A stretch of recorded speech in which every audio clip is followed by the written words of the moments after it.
September call-ups. They haven't always been a thing, but they have been a thing for a very long time. Okay, today we're going to talk about September call-ups, how they have changed over time. That is roster expansion that happens every September for every major league team. Right now, you get 2 players expanding your roster out from 26 to 28, but it hasn't always been that way. And I don't know if it's actually a good thing or a bad thing, but I think that there's not a lot of people that know a lot about how this works. Okay, so real quick overview of the timeline, and then we're going to talk a little bit about how the type of impact that these players have moving forward, because I think there is quite a big impact of rookies or guys joining the team late in the season, and there's a good correlation between that and that team going deep into the playoffs. Okay, so hopefully that all makes sense to you by the end of the story. All right, so way back in 1910, where it all began, roster sizes were established at 25. So the normal roster was a 25-man roster for a very long time.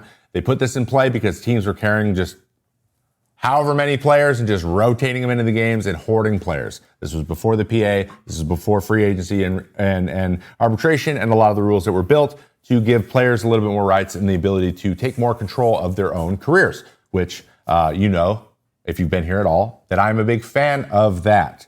Okay.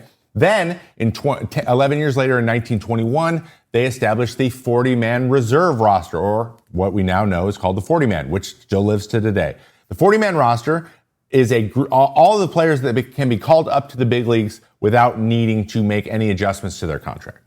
Okay? So, if a guy is on a minor league contract, you cannot call him to the major leagues unless he's put on that 40-man roster. Once you're in the minor leagues and you were after your 5th minor league season, you either are protected on the 40-man, they call it protection, so that you then that team retains they retain the rights to you. They don't have to put you in the big leagues or anything, but your pay goes up quite a bit. Like I think mine went from like $10,000 a year to like $42,000 a year. So I was like, wow, I'm almost making real minimum wage.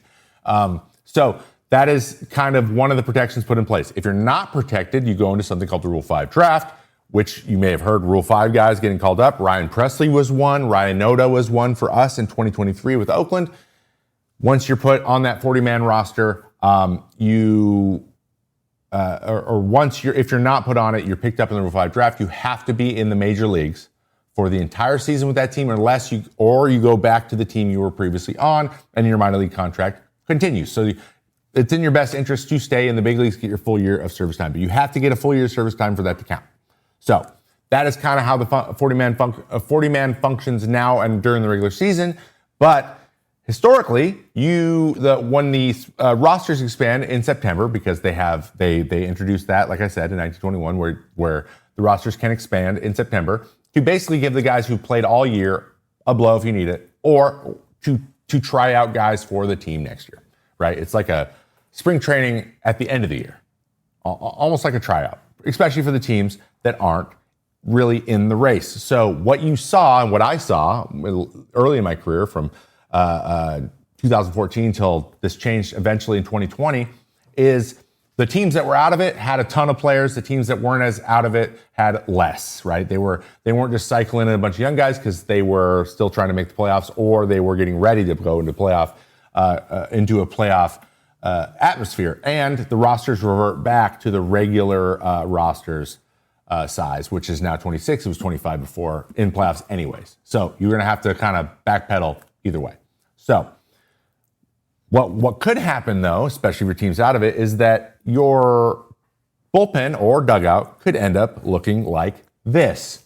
Now you see about 1,000 dudes all in the Boston Fenway home side bullpen dugout, which is actually bigger than the away side. Actually, I believe this is the dugout. I don't think this is the bullpen. Either way, they look the same. So it could be either one. But as you can see, a lot of guys need a knee. Guys jammed in there. It's not big to start from. So these guys, I can't imagine what their clubhouse was like. You run out of lockers. Some benefits of that can be the guys who've been there all for the first 140-ish games can get some rest. And you can cycle in. You can do a line change halfway through the game. You can do all that kind of stuff. But one downside of that is, especially if you get into the playoffs, is if you're constantly giving your guys blows, then sometimes it starts to feel like the end of the school year. And when that happens, you kind of take your foot off the gas, and then it's hard to get yourself back up for the playoffs. So this all changed in 2020, as many rules did in COVID.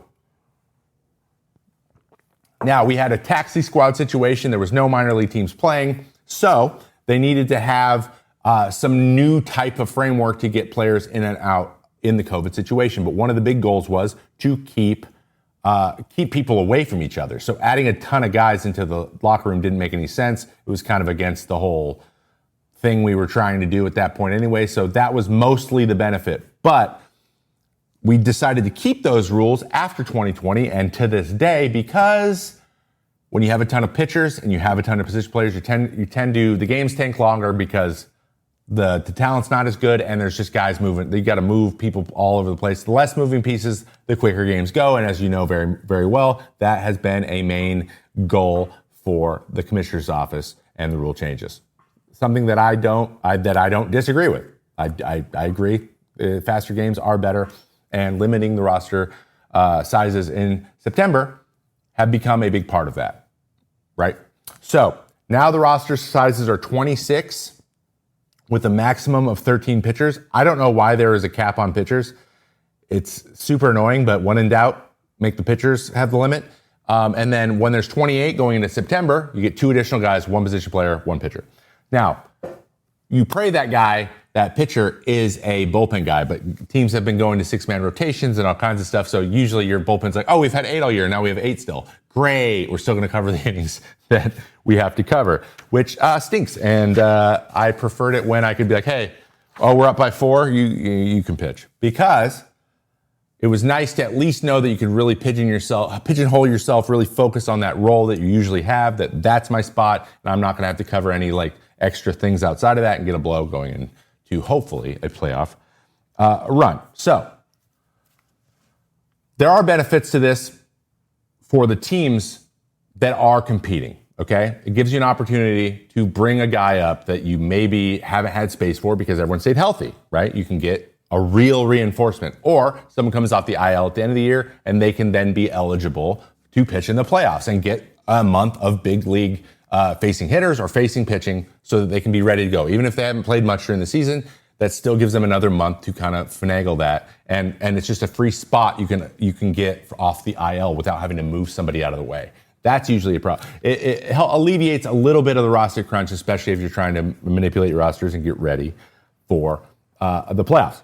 Also, the rules for doubleheaders still apply. So if you have a 28-man roster, you get a 29th guy for the doubleheader, and during the regular season, it's 26 to 27. So, and we already mentioned you have to be on the 40-man to be called up, so that's how that role works. And in order to be eligible for the playoffs, you have to be either on the 60-day IL or on the 40-man roster by noon on September 1st. That is a current rule. So, on September 1st, if there was anyone that they wanted to select their contracts guys that weren't on the 40-man and put them on the 40-man, they had to do it by that time, or they could not play in the playoffs. I actually don't know off the top of my head if anyone did that this year, but that is the rule. So if someone's been up there all September and they can't play in the playoffs, that rule is probably what happened. Okay? So, and then there's obviously the two-way designation is very important now with the smaller roster sizes, the Ohtani rule, as it has been aptly named, that you can designate. You have to designate one or the other, or you have to say they're a two-way player, and they basically take up one roster spot, which is really cool and really beneficial if you can get a two-way player. But currently, we only have one. So, kind of only applies to him. That's kind of why it's named after him. From producer Jordan Peele, the movie Him asks the question, would you sell your soul for greatness? What are you willing to sacrifice? Activate my hip. On September 19th. Do you want what I have? You got to take it from me. What if I say no? I ain't a killer, but don't push me. Experience fear like never before. It's time for me to show you exactly who I am. Him, directed by Justin Tipping. Only in theaters September 19th. Rated R. Get tickets now. Confronting high credit card debt can feel scary.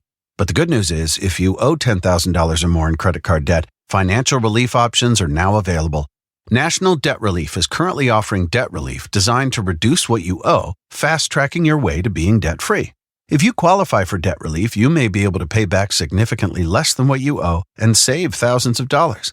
Imagine only paying one low monthly program payment you can afford and saving money as you become debt-free. National Debt Relief has already helped bring debt relief to over 550,000 U.S. consumers, earning thousands of five-star reviews and an A-plus rating with the Better Business Bureau. You're stronger than your credit card debt. Take the first step and visit nationaldebtrelief.com to see what debt relief you qualify for. That's nationaldebtrelief.com. We're throwing a curveball at you this week for our Arena Club segment, as AJ has opened up a Pokemon slap pack. Is that how you say it? Pokemon It's not slap Pokemon? pack. Pokemon. Don't ask me to say what that card is, but what No. are you doing with that card? I already sold it. Are you Sold kidding it me? back, baby. I bought it, and then I got more money than I paid for the pack, so I sold it straight back. You bought it for, $250, you sold it for, $299.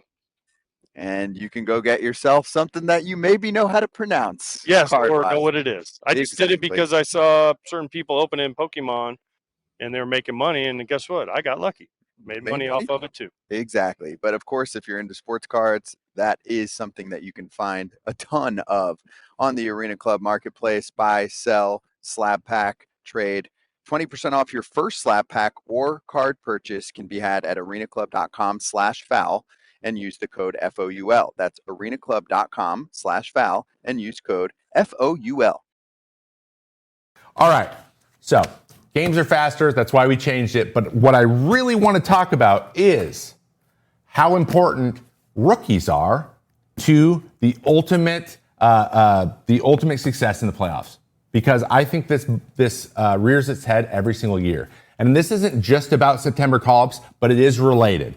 Okay, we've had case after case after case of guys getting called up in September and then becoming meaningful pieces or even star players into the playoffs. For example, Corey Seager in September 2015, he hit .337 in 27 games and earned himself an immediate October role with the Dodgers. We have Evan Carter in 2023, very recent. He hit .306 in 23 games in the big leagues. I believe he made his debut against the A's. I was there.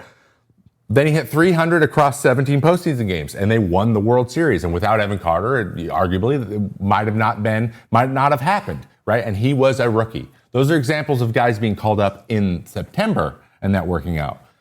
But what if they're called up at another point, maybe not in September, but a little bit earlier?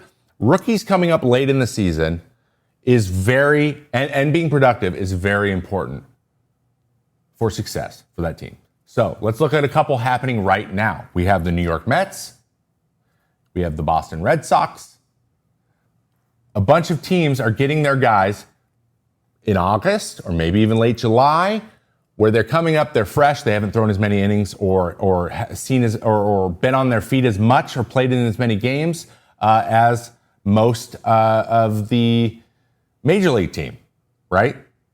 So when you're called up and you haven't played as much as everybody else and you have this energy and this adrenaline, it sometimes takes the pressure off of those core guys, the Juan Sotos, the Francisco Lindors of the world, who play every single day, to get a little production out of your young guys that then help you get maybe a little bit of a mental blow or a little of a pressure blow off of you so that you can get ready to go take over in the playoffs. So I have a bunch of examples of this happening recently in all parts, in all positions, right? And like for the Mets, it's they need Tong and they need McLean. So far, so good. Those two guys have really stepped up for that Mets team. And that doesn't mean that they need to go into the playoffs now. I think McLean, we're hoping for this to happen, but it's not like they need to go in and be the aces in the playoffs. But what they do need to do is go be there and be fresh arms and throw really well in September to give them momentum going to the playoffs. Very minimum, okay? And that is what they're getting. These two guys are helping them turn this thing around because, as we talked about last week, starting pitching has been the problem. In Boston, it's Tolley. Another energy guy got called up recently, and they have starting pitching woes. They just released Walker Buehler. He has really struggled, right? They needed somebody to come in and be exciting and be be like a vision of the future in order to kind of take the microscope off of the guys who've been there all year and may or may not be dialed in at the moment. Now, we're going to break those guys down in depth later in the show, so stay tuned for that. But here's some guys who, in their rookie years, played huge roles in their team's success. And I'm gonna go back. We're gonna go back in time a little bit here. So I hope we got some old heads in here. All right, this is Marty Bystrom. Okay, 1980, Philadelphia Phillies rookie. He was a September call-up, and he went 5-0 with a 1.5 ERA to help to win a tight division race. And then he started Game 5 of the World Series in Philly's first title run. So they won the World Series. This guy won every one of his first 5 starts and with a 1.5 ERA, arguably being the catalyst to really propel them into the playoffs, feeling strong, feeling high momentum, and ended up pitching well in the playoffs, and they won it all. And without him, and I bet you there's a lot of Philly fans in here who would agree with this, without him, that probably wouldn't happen. Okay? More recently, you may have heard of this guy, Derek Jeter, 1996. He was the Rookie of the Year, and then he hit .361 across 15 postseason games. He was and then the ALCS of the year, he hit the famous Meyer home run, as you guys all remember, right? Maybe more recently, maybe you need someone you guys know from your generation. David Price, 2008. They made that Cinderella run all the way to the World Series. Where David Price, he debuted in mid-September, so he only got there the last 2 weeks, which was normal. He recorded the final 4 outs for the save in ALCS Game 7, and they clinched their first pennant, and he was a big part of that. On that same team, Evan Longoria homered in his first 2 postseason at-bats that year and hit 6 homers in the playoffs. He was a rookie. So these 2 rookies really carried them. And as you can remember, name anyone else on those teams besides those 2. Took a second, probably. We had Madison Bumgarner in 2010. As a rookie, he threw 8 shutout innings in World Series Game 4 against Texas. And that, as we all know, that was the first of 3 World Series championships in 3 years. Or 5 years, sorry. 5. I meant to say 5. My fault. Sorry. And then we have we got a couple of Cardinals. We got Michael Wacha, 2013. He was a rookie. NLCS MVP, 13 2/3 scoreless innings versus the Dodgers. Cards won the pennant. And then we have Adam Wainwright. Threw him in the bullpen, 2006, his rookie year. He finished up the World Series taking down the New York Mets. As a lot of you remember, falling to the ground, throwing his hands up. All of these guys, rookies, and many of them were called up halfway through the year. So, yes, this is an example of these guys being stars, right? But they don't always have to be stars. I remember specifically 2019. We were kind of starting to fade. We won 101 games on the year. This is my Minnesota Twins team. Then we started to fade a little bit. Then we got a bolster. We got a spark of hope, spark of energy from 2 guys. Louis Arias, you may have heard of him, and the Uber driver, Randy Dobnak, who threw great in the last part of August all the way into September and got a playoff start for us. Of course, we got swept in the division series, but they were a huge part of getting us that division title as well because we had the Cleveland Guardians hot on our heels, another very good team at that time. Rookies with legs under them, rookies that didn't play as many games in the minor leagues, rookies that didn't have this perpetual kind of everyday grind. In the big leagues, it takes more out of you than it takes in the minors, okay? Mentally, physically, spiritually, you can get really worn down, especially if it's just been a battle all year just to maintain your spot or push for a title or for a division lead. And when that happens, you need fresh blood. And when that fresh blood, it only needs to be a couple guys, come up, they have that energy and they have a little bit of success, it can be a spark that drives the other 20 plus guys that were already there and drag them along behind them. And so that's what we're seeing. We're going to see. So pay attention as we move forward here and we get into this year's playoff race. What teams have what rookies stepping up and really taking it to the next level, because those teams may just have the best position going into the playoffs. Interesting. That's what I thought.